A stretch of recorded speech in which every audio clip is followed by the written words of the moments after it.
Three-card Monty. I'm Michael Smerconish in Philadelphia. I remember seeing the game for the first time as a young boy. It was in New York City, not far from Times Square. I was sure I could keep track of one card among three that were being shuffled on a cardboard box. And after all, a player seemed to be winning a lot of money.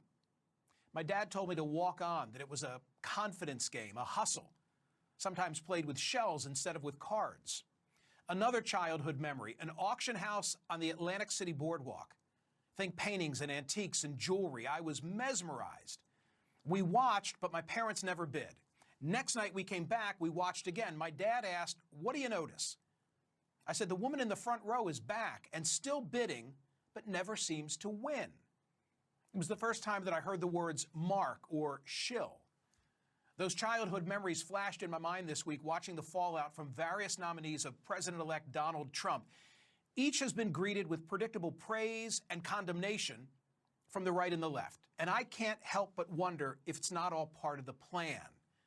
Did you notice that the appointments seem to get progressively more controversial? The first three were Susie Wiles as chief of staff, then Tom Homan as border czar, and Elise Stefanik as UN ambassador.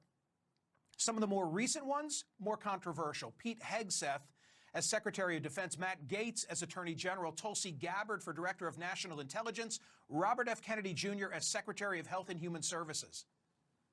After the Gabbard and Gaetz nominations, but before Kennedy, I tweeted this. I said, I suspect Kristi Noem was thrilled when Pete Hegseth was selected, and now Pete Hegseth is thrilled to have Matt Gaetz, and Matt Gaetz can't wait for Robert F. Kennedy Jr. to be named. Each seemed to take heat off the one who came prior. And there's only so much bandwidth to keep track of them all. Somewhere in the middle was Mike Huckabee's naming as U.S. ambassador to Israel. A CNN clip from 2017 quickly gained traction where he said there's no such thing as a West Bank, no such thing as a settlement, no such thing as an occupation. If that remains his view, it's the end of any serious discussion of a two-state solution as we know it. And in any other news cycle, that would be a big deal. But now it's already forgotten. With each successive appointment, the cards just kept getting moved around. Attention spans were depleted and diverted. It became difficult to follow the latest move. It's worth noting that Trump's nominations this time stand in marked contrast to his approach in 2016. Then they were more establishment, less controversial. Yes, there were unconventional picks, including Steve Bannon as chief strategist, neurosurgeon Ben Carson for HUD.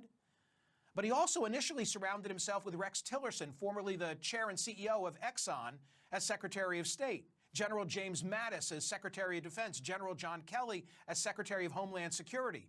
Senator Jeff Sessions was tapped as AG. Steve Mnuchin, formerly a Goldman Sachs exec, was tapped as Treasury Secretary. This time it's different. Noem, Hegseth, Gaetz, Kennedy. President Trump is inviting confrontation, almost daring the Senate to interrupt his moving of the cards. Surely President Trump knew that controversy would surround the naming of Matt Gaetz, and surely Matt Gaetz knew that his appointment will be a battle. Former Speaker Kevin McCarthy immediately said that everybody knows he'll never make it. Maybe that too is part of the game. Gaetz is the shiny object. With his name, no one is paying much attention to Kristi Noem as the Secretary of Homeland Security. And he takes some of the heat away from the naming of Robert F. Kennedy Jr. as Secretary of HHS. And Gaetz benefits even if his bid fails. His naming gave him cover to resign from the House, thwarting the release of the ethics probe that would have jeopardized his congressional career, not to mention any cabinet-level appointment. And Trump just keeps moving the cards, knowing that if Gaetz isn't the AG, he'll land in some other corner of MAGA world. Maybe he'll even take the seat formerly held by Pete Hegseth weekend mornings on the curvy couch. And all along the way, many watching the action will cry foul, telling the American people they can't possibly allow this game to continue. And they'll do so with such vehemence that they'll actually increase the odds that it all succeeds, forgetting that these players intent on disruption are exactly what half the country was hoping and voting for, a rejection of the norms and the status quo. So be careful of not repeating the mistakes in the build-up to the election, thinking that because some observers are whipped up about the entire lot, so too must be the public at large.